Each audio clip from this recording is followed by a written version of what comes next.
Hi, everyone, and welcome to this week's MRC webinar, Gig and Sharing Economy Merchants, Success When Expanding into LATAM, which is being presented by dLocal. I'm Mike Splickle, Senior Program Manager for the MRC.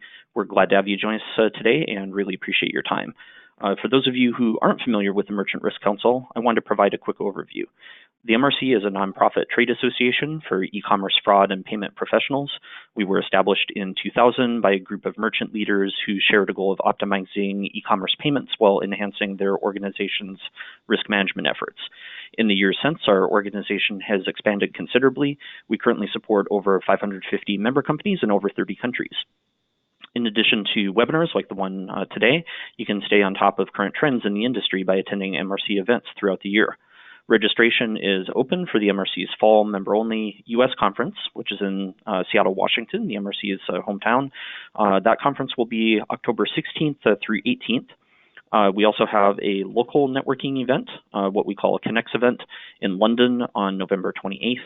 Our Women in Payments and Fraud group will also be meeting at Target's corporate headquarters in Minneapolis, Minnesota on November 14th.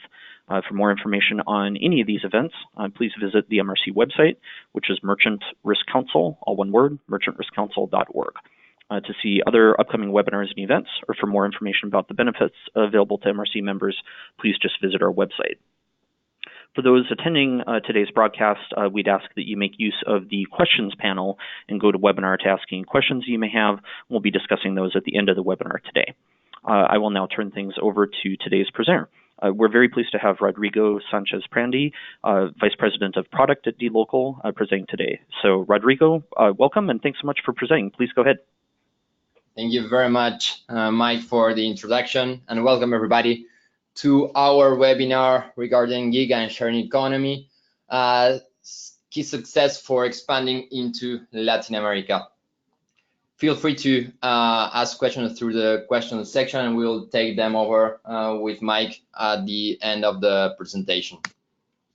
So today's agenda, we will see what are the main challenges faced by sharing gig economy merchants in Latin America, specifically on the payments and money transfer space, and then we will take a look at how to solve those challenges, focusing a little bit into local payment methods, the flexible payment flows that you may realize and see within this region, and then how to work with local partners to access all this information, all these solutions, for getting the final payoff of implementing these kind of solutions. So let's jump right into it and talk a little bit about the sharing economy. So if you consider a hypothetical business trip, one could book a hotel through booking.com, take an Uber, go to a WeWork office, not getting an IPO there, but then accept a freelance assignment on Fiverr. It launched from any of the food delivery businesses like PAYOUTS, Rappi, and then get a ride back with Didi when you punch out. So all these companies work where it's in the sharing economy, the gig economy, and it's a sector that is fastly growing within the world entirely. In emerging markets, we see this growth. Airbnb, for example, Rio de Janeiro is the 4th city in the world in terms of inventory, with a high demand rate over February during their carnival season. Rio de Janeiro and Sao Paulo, Uber's top two busiest cities in the entire world for Uber, and Mexico City is also there, sharing their spot with the Brazilian cities. So this is a huge market, and specifically for Latin America, we see these trends also with a global impact. But going to LATAM, there are many challenges for these merchants. This rapid growth needs to be accompanied by hyperlocal solutions. We'll see this in a second, how we can move to those hyperlocal solutions to give better experiences for their end users and their partners.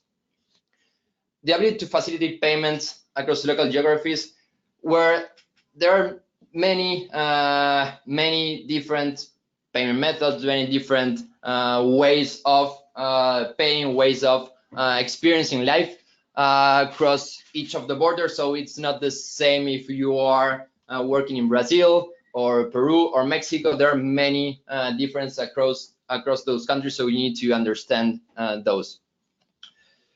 Then peer-to-peer platforms, they traditionally are focused on digital mobile payments, but this will impact against user behavior in these countries. Main topic here, cash, how we can work with cash, which is basically the main payment method in many of these countries, against these digital and mobile solutions. And we are still seeing in Latin America that most markets are still underbanked. So we need to have solutions in this space, the same with cash, right? And one of the things that we think before when we want to sell our goods or services, it's thinking about the end user. But in these cases, we have also the supply side, the drivers, the partners that are working with you to offer these kind of services in the region. So let's see how we can solve all these challenges that we talked about, focusing on three main areas. The first one, local payment methods.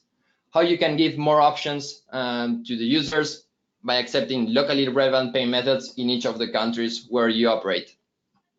Then we're going to talk a little bit about the flexible payment flows that you need to understand in this payments landscape and region. And then finally, how you can start connecting within the region with local partners, how you can get your operations up and running in the fastest and simplest way possible. So let's focus on the local payment methods. If you aren't fully aware, in Latin America, there is a huge distribution of the market share on a payment method basis. If you see here, international credit cards, basically the cards that are able to process through international, acquired through international processing, is just a fraction of the payment methods relevant within each country. Brazil is around 26%, Mexico 40, Colombia 42, and you see there are many different options on each of the countries. You may have, for example, in Brazil, domestic credit card or cash payments via boleto bancario. In Mexico, cash payments and debit cards are really huge. In Colombia, bank transfers are really getting the most traction after credit cards for e-commerce payments. Same, we see same examples in Argentina, Chile, and Peru. So what does this mean to us? Is that we are living in a highly fragmented region where there are many different payment methods and many solutions. One can say how we can work with all of this. It seems like a nightmare, but if we think about clearly and focusing on the service, on the business experience that we want to give to both our end users and our partners on the supply side, we can really achieve this, finding a good hyperlocal strategy that can take all these payment methods and turn them into one of our main benefits and one of our main competitive advantage against our competitors in the space. So here you see basically one of the main payment methods that we have in Latin America besides cards is cash. Cash payment, we're gonna see different options here during the presentation, but what really means in this scenario is when and how the users pay with cash. They are not paying directly the merchant themselves. They are paying through a local store that in Brazil could be Lotérica, could be a bank, a financial institution, and in other countries could be just a local store where you pay your utility bills, where you send money to your uncle that is living in another province, and you also go to pay your goods and digital services that you got from e-commerce. You just simply through the web page of the merchant create a ticket that has the instructions and basically the payment code. Going through that store with cash, you can make that payment, and then the merchant gets the notification from these local stores to send back the notification to the user that the payment has been made. So this is kind of what we have discussed, right? So accepting alternative payment method that relevant in Latin America is not quite easy, and you basically have to close the gap between the digital world and the physical world, where you accept cash, where you have the user still walking 3 blocks to a local store to pay for their utility bills. So you can't really change that behavior, but you can accompany this behavior and find the best approach to have this onto your payment process.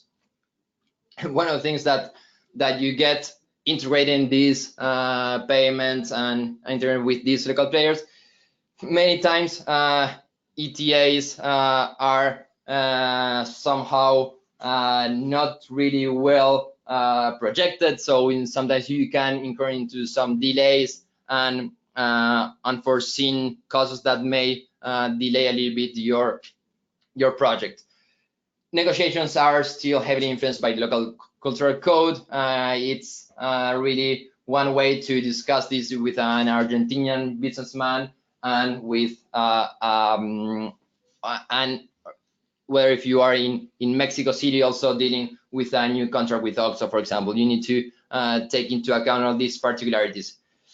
And then once you have this, once you have negotiated pricing, once you have negotiated integration, you have the integration in place, UX is sometimes not the best, to say the least. We can take an example of Boleto Bancario in Brazil, where the standard boleto itself, the ticket itself, is as it is shown on the left side of the screen, where you see a ticket with a bunch of information and the barcode that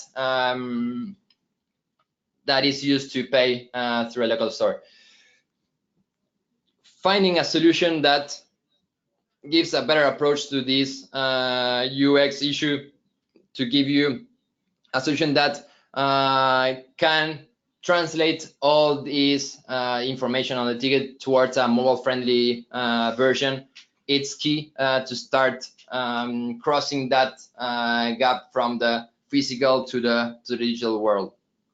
Here you can see an example of how we can pass on the boleto itself towards a friendlier version, just focusing on the key aspects of the ticket that are just the numeric code and the barcode, and boom. With that, you can make your payment wherever you are, whenever you want, without the need of crunching all that information of the ticket within the tiny mobile screen. So we talked a little bit about what are the local pay methods that you need to start thinking about. And now we'll see what are the flows, how all these pay methods fall into the mix of the gig and sharing economy. So let's take as an example that fits most of the cases of the ride-hailing operations. So if you think about this, if you are in the US, in Europe, you just request a ride, you get the car, you go from point A to point B, you get off the car, and magic happened, and you got everything solved for you. You got the ride through your mobile app, you got the payment without even noticing it, and that's it. Associating plenty of aha moments, plenty of satisfaction. But in some of these markets that are heavily based on cash and other payment methods, you can start seeing different scenarios that play into your day-to-day operations. The first of all that we'll see is that when the users pay with card that we have talked about a little bit, but as we've seen that there are many countries that are still relying on cash, we see cash as a big factor to grow these sharing economy businesses. And so this means that there is cash flowing from the end user towards your partner. So you need to start thinking about this, and you need to start dealing with these options. But let's focus a little bit on scenario one. That's what we had shown on the first phase, where all the funds go to the merchant, where the user pays with their card, and they get the full payment. And then the ride-sharing merchant will need to pay the driver for their fair share, right? So in this case, what do we see? We see the viable option of payouts, where we process the credit card payments. In this case, the merchant receives the entire money, but then they need to settle the full amount minus the commission that the merchant gets, to send back to the driver, in this case, their payment. So if we focus a little bit on this particularity that we call payouts, here in this case, we see that merchants, they will need to share their funds, whether it's or what they already got from the user side, or new money that will come into play, to send international, and then work locally within each of the countries to settle the payments in each of the drivers' bank account. We'll see other options also in the next scenarios, but here's how everything is working right now, and we'll see some options of deriving from this flow. So the payout side, you'll have a lot of cross-border payouts that we see on the rise for not only drivers, but also contractors, partners, and the property owners. So basically, all the merchant and zero merchants that we talked about in the very beginning will get this side of the payment flow, basically sending money, sending their share fare to their partners within Latin America.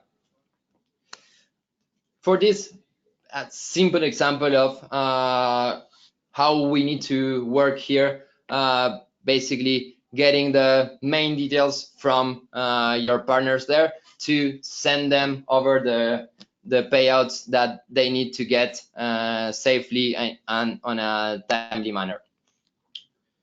When we think about paying freelancer and getting on all these payouts section, what do we think? We need to think about your partners, right? So getting paid in familiar terms, getting paid on their local currency, and that they will use daily through their financial infrastructure. They rely on a daily basis, if they have a bank account, to get their money on that bank account so they can use it fastly on a timely manner. And what we have is that they will need to get to their funds really quickly, as we said. So we usually see these transactions taking less than 48 hours. And the other thing is, taxes. We will see afterwards some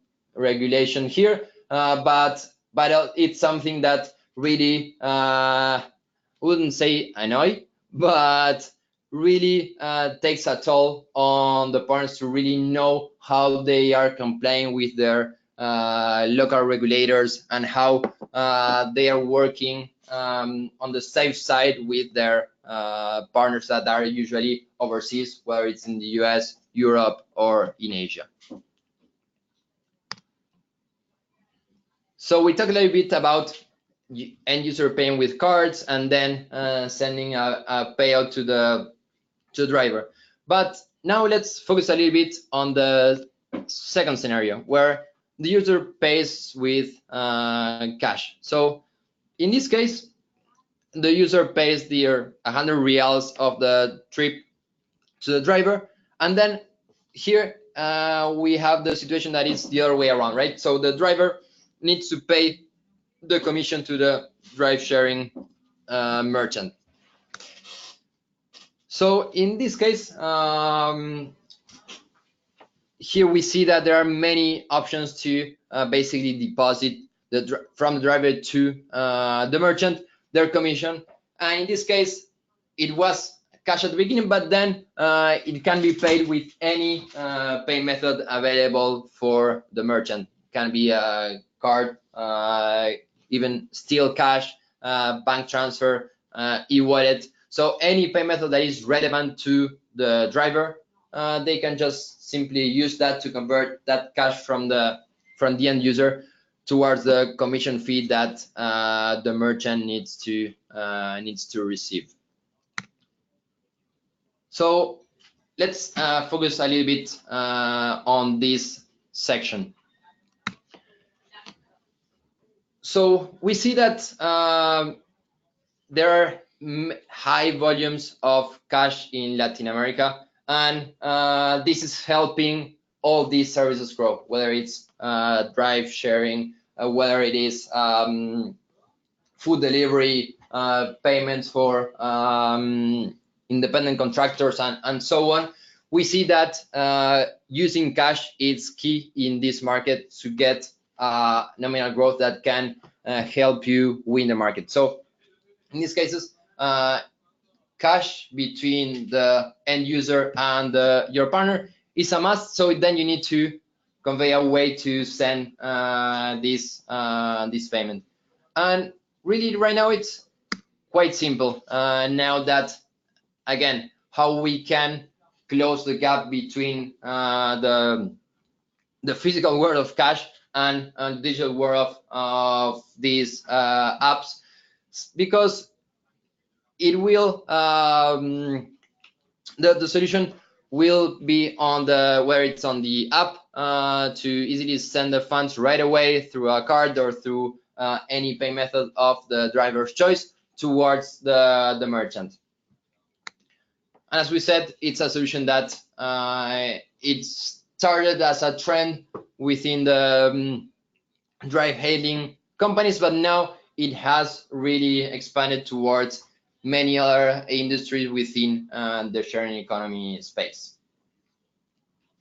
So we talked about a little bit about the main flows of payments that we see in the region, whether it's credit cards and then paying out the drivers, or receiving cash and then sending the commissions to the merchant.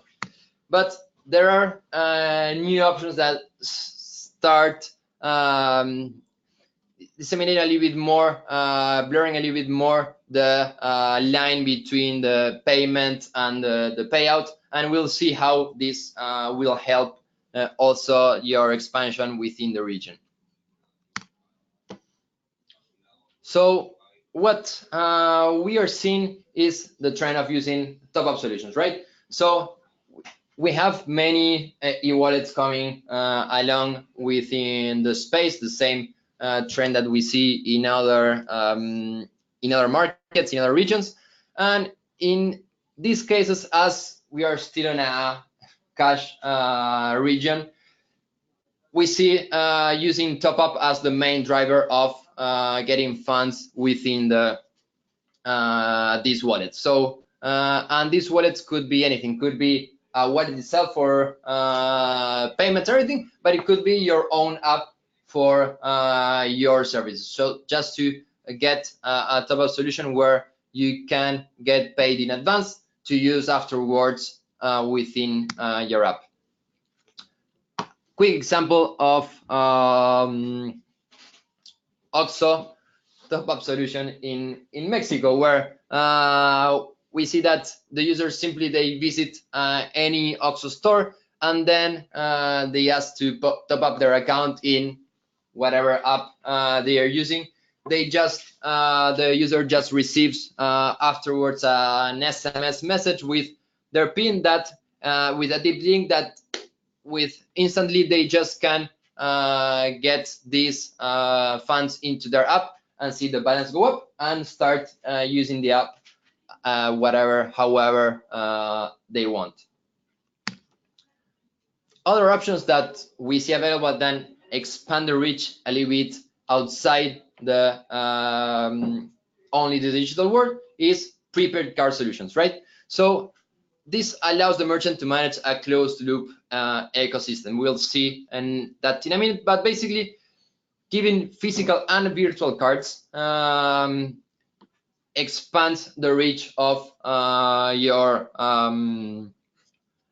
both your end users and your partners there, because what this does, and maybe the top-up solution only focuses on your app, this will help your brand expand and diversify their reach towards not only your app, but also towards other e-commerce places and then physical world.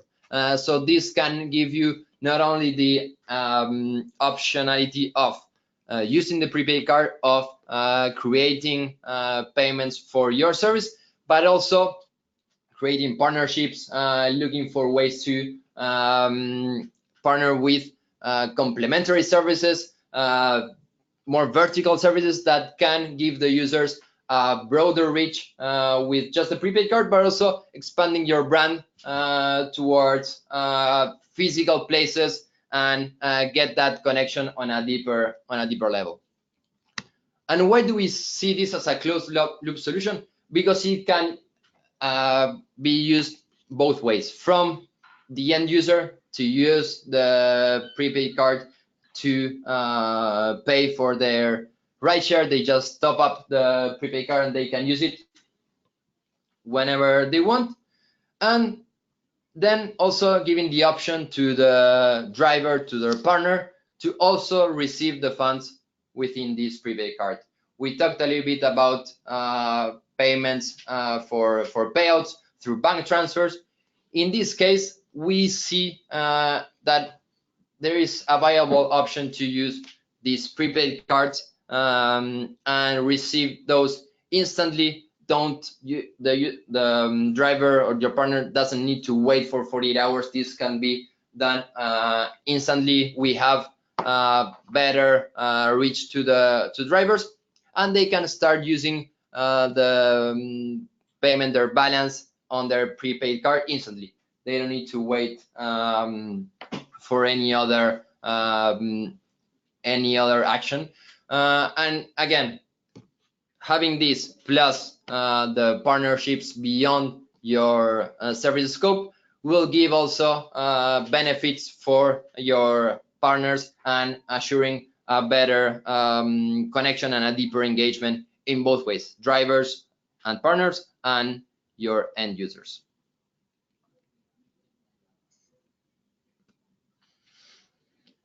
So finally, we assessed a little bit the local pay methods. We saw what are the payment flows that fall into this space, and now basically how you can optimize your go-to-market strategy, finding a good local partners. We saw that there are many issues on the operational side. We talked a little bit on the integration times, on the connections with each of the local players. A local partner that has experience within the region can help you with that, can help you not only undertake, but have a faster go-to-market strategy without dealing with all those complexities. You need to bear in mind all the currency fluctuations that you may have. It's not the same working in US dollars or euros and going to economies that are not so stable, to say the least, and you see large devaluations, such was the case for, let's say, Argentina a couple of months ago, Brazil, and Mexico a few years back. So you see that the currencies are always fluctuating against the dollar, against the euro, and to have someone that takes care of that and has got yourself covered as much as they can, it's a good benefit for you and for your partners to really know that they can expect the money that they process, they work with the end users, but also for your end to have to be assured that in the long run, in the long term, you have a partner there that can work on this side. And the other main topic here is the local regulations and tax laws that we see in these countries, right? So, for example, Brazil, when a company reaches 30,000 reals in total payouts volume, there is specific legal documentation that needs to be presented to the local authorities, to the SIP, and to really know that you are complying with all the regulations. Argentina, not only you have issues on the regulation side for you as a merchant, but also on the partner side, depending on their service provided, depending on how the driver, for example, or your partner is regulated within their tax system, they will need to pay different taxes. They will need to pay taxes at the very moment of receiving the money. So it's key to understand these nuances and to tackle them beforehand, so you don't get into some irregularities with the local governments. Mexico, not only there are key local players that you must have partnerships with, but also the new fintech law that basically regulates this new market that is growing on the side of fintech, of payments, and on cross-border solutions that help not only the gig and sharing economy, but also the entire e-commerce in general. So these are some of the key nuances, and you see that although LATAM as a whole is a region that has many similarities, we have language almost the same. Besides Brazil, we have similar cultures. We love football, but also there are many differences in these cases that you need to be aware of, and you need to take into account when you go live and you go local on each of the countries. So if you follow all these, I wouldn't say rules, but these takeaways that we have, you really can get not only you can gain the critical mass, not only to be the first mover advantage, but also to go into an entrenched position within the market where you are going live. Using cash, using these flexible options that are maybe not so relevant in other regions, can make a difference within Latin America. And we see that the sharing economy is going up. It's something that many, especially partners in this region, rely on. It's their daily basis of support. So, and we see that we are getting more each time. We're getting more and more industries, not only on the driving space, food delivery, cloud kitchens, apartment rental, and so on, that we see an increase and we see a trend going that way. And if we think of MVPs, right, how we can get there, think about all these or all these pain points when you are assessing your end users, but also your partners there, how the money will flow, and what are the key points that you need to tackle as a must-haves when you're launching the MVP, that minimum viable product, to really get go live as soon as you can, but also taking into account these positions so you don't make more harm than good in these markets.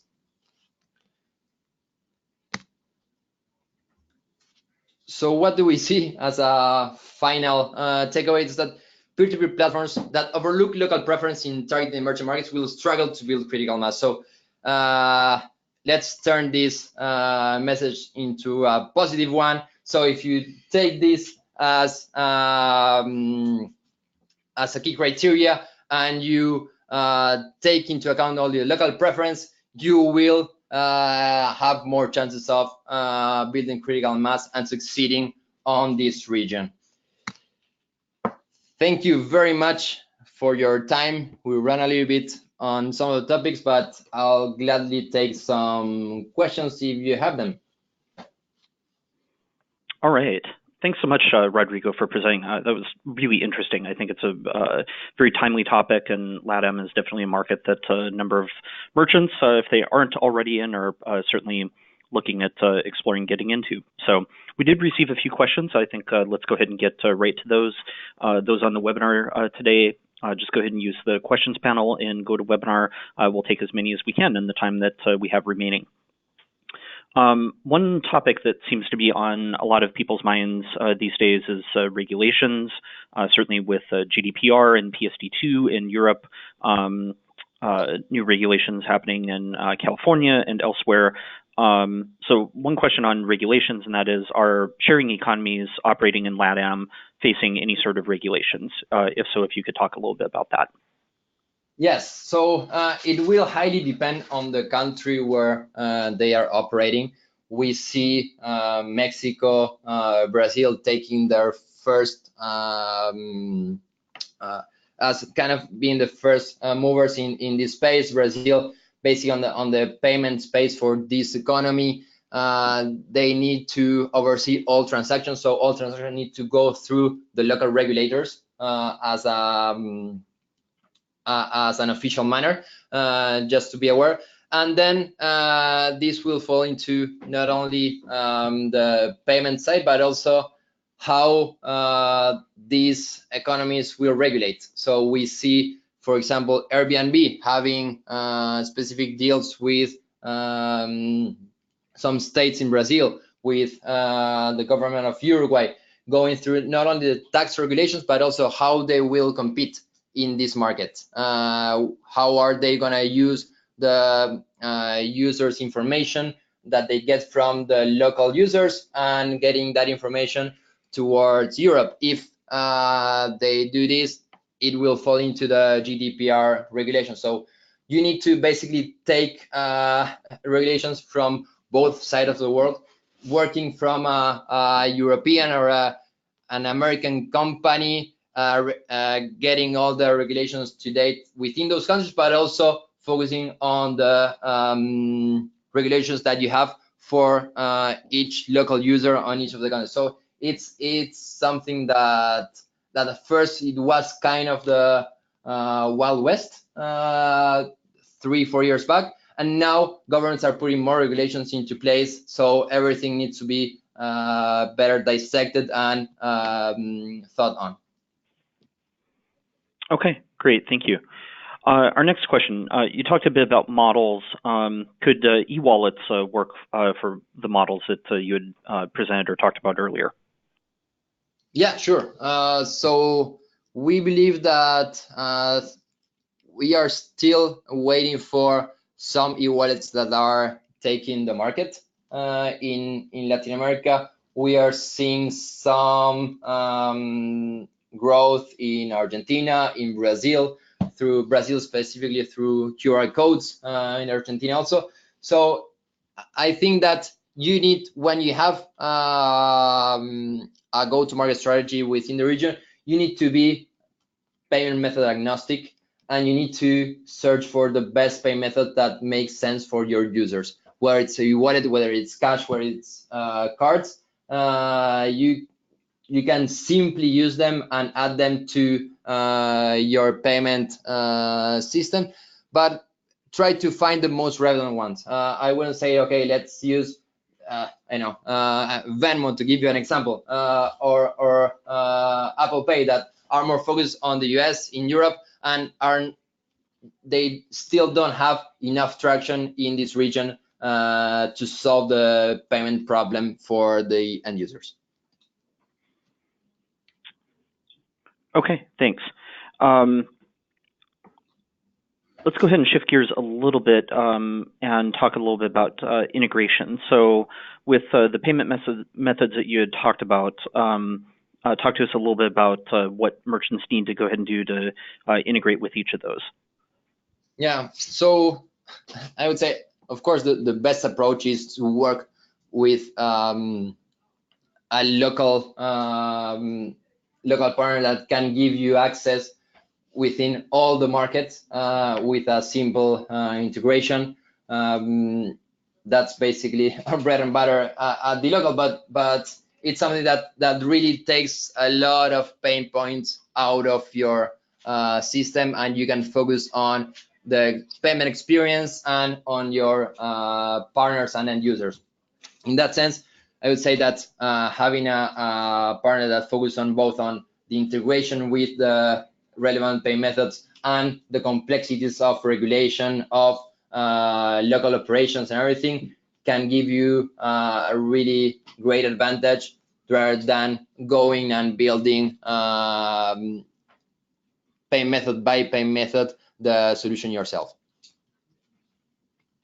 Okay, thanks. Next question.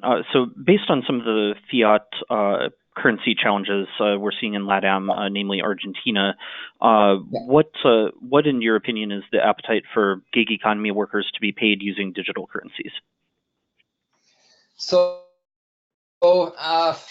it's so digital currencies, crypto, it's something that it's growing, but it's still marginal right now. So it's more focused on the digital side. I would say countries such as Venezuela, you see right now a huge adoption because of the depreciation of the Bolivar, and there you can see a viable option there. Argentina, it's the other country that we are always looking into it and see how it will evolve. There are many crypto and digital currencies companies that are working right now, but still not mainstream. So if you are providing a service that I don't know, focus on, I would say, food delivery, if you focus on ride sharing, think more mainstream. If you are giving I don't know, digital access to a secure cloud that operates encrypted or something like that, that is more narrowed and has a clear segment of users that are really digital, yes, start working with digital currencies. Okay, great, thanks. Shifting gears a little bit, we did receive a couple of questions about cash, so let's talk about that for a moment. First of all, how could cash work for a marketplace that doesn't own their own inventory? For instance, if a marketplace has to notify a seller in real time that payment was made, you know, go ahead and like a sold ship now type of notification. Talk about how cash might work in that sort of scenario. Yeah, so in those cases, so one of the things critical that you have for cash is time, right? So you will always will need to wait for next action from the end user to go and pay for it, to get the cash, and whether it's go to a local store or something alike. So in that sense, I would say that you need to get the time frames ready from your end to be aware of if you can, or if your partners can hold inventory up until the payment is done, go ahead and do that. And the other option, if basically it needs to be immediate and you need to and you can't really make the payment with cash from one end to the other, basically from the buyer to the seller, I would say go through a prepaid option. So basically using top-up solutions where you have the money in as a balance, as a digital way, and then pay with that digital balance from the buyer to the seller. Okay, thanks. Second question that we received on cash. What sort of lift has a dLocal seen from merchants who have enabled cash payments in Mexico? So in Mexico, we've seen lift of up to 40 percentage points. It's huge critical mass that you get from using cash. Again, it will depend on the industry and how you use these cash payments options on your payment flow. But what we'll do is that, for example, for retail, it will give you access to an unbanked population that you didn't have before.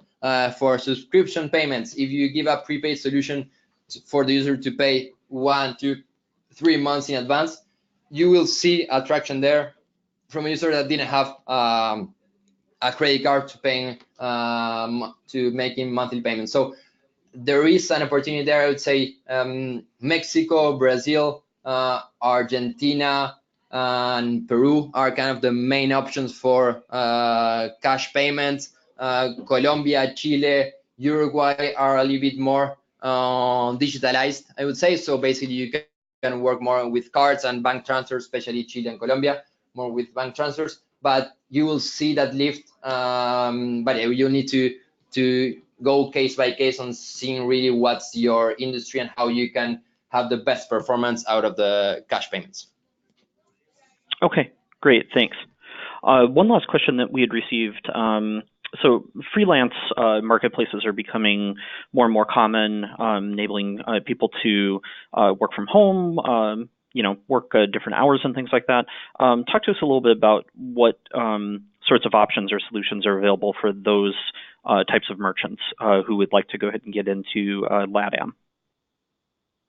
Sure. So I think prepaid cards and then the solution that we talked about, paying plus payout, it's a good option in the sense that if you are having where it's end users in the region or your partners in the region, and then you have both also end users and partners outside Latin America, using a pay and payout solution could accommodate your needs, basically offering the pay methods more relevant to your end users of the region, so they can pay however they want, wherever they want, and then giving the payout solution to your partners in the region, getting the money from you through local bank transfer. In that sense, it's after you get the money or you send the money, it's agnostic on who receives what and how you can make those payments. So basically a Latin American user can be paying a seller or a partner that is in Morocco, or a European end user that wants to buy a freelance job from an Argentinian UX expert. So you can have all those combinations using a pay and payout solution within the Latin American market. Okay, terrific, thanks. Rodrigo, thanks so much once again today for presenting. You've been generous with your time and taking questions, so thank you so much. And thank you to everyone who attended today's webinar, and to those who had submitted questions today. We really appreciate it.